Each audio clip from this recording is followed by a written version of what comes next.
નથી જીવવું હવે, એવું તમને લાગે છે?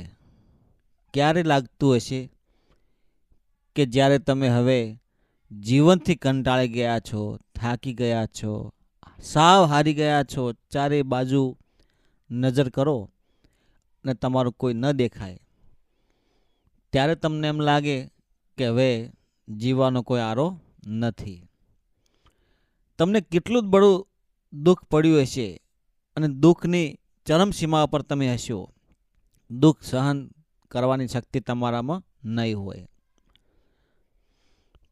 પારકા તો પારકા, પણ જો પોતાના જો તમને નડતા હોય અને તમને એ ઘડીએ લાગે કે જીવનમાં મેં ઘણા બધા લોકો માટે કંઈ ને કંઈ સારું કર્યું હશે, પણ અત્યારે સમય એવો છે કે એ જ લોકો મારી પથારી ફેરવે છે, મને નડે છે, હેરાન પરેશાન કરે છે અને મારું કોઈ રણીધણી નથી, એવો સમય તમારો આવી પડ્યો હોય, ત્યારે તમને એમ લાગે કે હવે નથી જીવવું.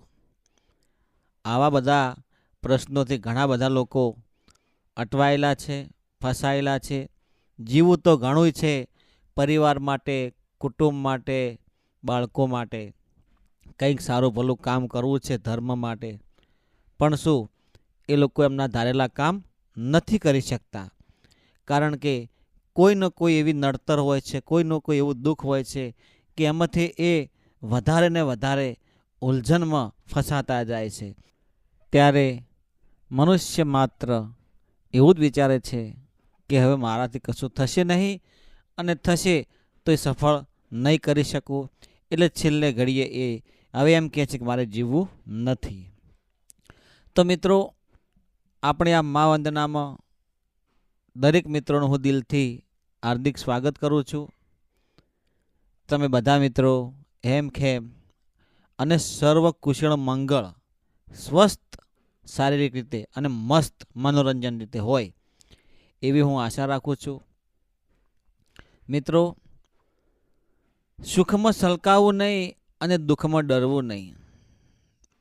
તમે અંધારું હોય અને અજવાળું કરો ને, દીવો પ્રગટાવો ને, અજવાળું થાય, એટલે જે અંધકાર હોય ને એ ધીમે ધીમે દૂર થવા લાગે, અને જ્યાં જેટલો દીવો સળગતો હોય એટલા જ પ્રકાશમાં એનું અજવાળું થાય. એવી જ રીતે તમે તમારા કુટુંબમાં, પરિવારમાં કે ઘરમાં કોઈ પણ એક વ્યક્તિ, ઘરનો સભ્ય જાગૃત થાય, ચેતન થાય, સજાગ બને. તમે કહેવત સાંભળી હશે કે જાગ્યા ત્યાંથી સવાર. સમય ભલે પાછલો ગમે તેવો ગયો, સુખનો હોય કે દુઃખનો હોય, પણ હવે પછીના સમયમાં જો તમે જાગૃત બની જાઓ, ચેતન બની જાઓ, સજાગ બની જાઓ, એટલે કે પોતાના કામમાં વ્યસ્ત બની જાઓ અને તમારે જે લક્ષ્ય મેળવવું છે, જે કામને હાંસલ કરવું છે, જે ધ્યેય પ્રાપ્ત કરવો છે, એમાં તમે લાગી જાઓ. કોઈ પણ ક્ષેત્ર ન હોય, ધંધા ન હોય, વેપાર ન હોય, નોકરી ન હોય, ભણતર ન હોય, ગણતર ન હોય, ખેતી ન હોય, કોઈ પણ નાનો મોટો તમારો લક્ષ્ય હોય, ડૉક્ટર બનવાનો હોય, પોલીસ બનવાનો હોય, વકીલ બનવાનો હોય, કોઈ પણ સારી એવી નોકરી લેવાની હોય, કોઈ પણ ક્ષેત્રમાં તમે તમારું લક્ષ્ય તમે સાધ્યું હશે તો એ પ્રમાણે તમે વળગી જાઓ.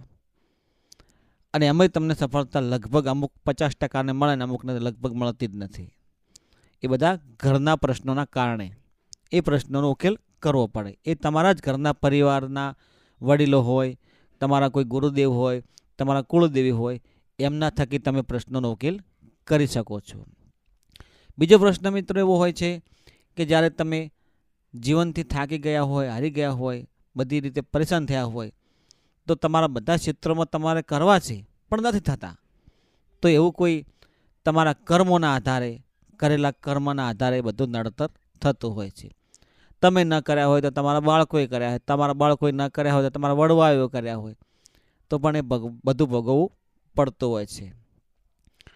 તો મિત્રો, કહેવાનો અર્થ સીધો એ છે કે તમે જીવન જીવવા માટે એવો સારો પ્રયત્ન કરો, કોઈ એવી સારી સંગત કરો, કોઈ સારો નેડો લગાડો સાધુ સંતથી, કોઈ ધર્મનું કાર્ય કરો, કોઈ કુંવાસીનું હોય, ગાયનું હોય, દેશ માટે હોય, કોઈ એવા ગરીબને ખવડાવી દો. અત્યારે મિત્રો તમે જુઓ કે શ્રાવણ મહિનો ચાલે છે, આપણે કોઈ ધર્મનો કે કોઈ ભોળાનાથનો વિરોધ નથી કરતા અને આપણે માનીએ છીએ સનાતન હિન્દુ ધર્મને, પણ હજારો લોકો દૂધ ચડાવે છે, કોઈ ફ્રૂટ ચડાવે છે, કોઈ કેટલા ભાતના અનેક પ્રકારના ભોળાનાથને ભોજન પ્રસાદ ધરાવતા હોય છે શિવલિંગ ઉપર.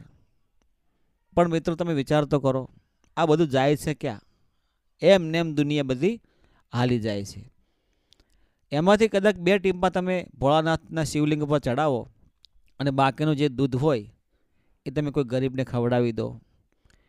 કોઈ બહેન, કોઈ દીકરીએ અચાનક કોઈ પ્રસૂતિના સમયે કોઈ બાળકને જન્મ આપ્યો હોય અને એના ઘરમાં કોઈ દૂધ ના હોય કે ખાવાનું ના હોય, એવી જગ્યાએ તમે કોઈ ગરીબને આપી દો તો એ ભોળાનાથને ચડાવ્યું એવું ભોળાનાથ માની લે છે.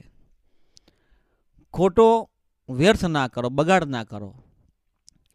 કોઈ સારી જગ્યાએ ધર્મ કરો. જેને છે એને ભગવાને ઘણું આપ્યું છે, પણ જેને નથી એને તમે જુઓ તો ખરા કેવી હાલતમાં ફરે છે.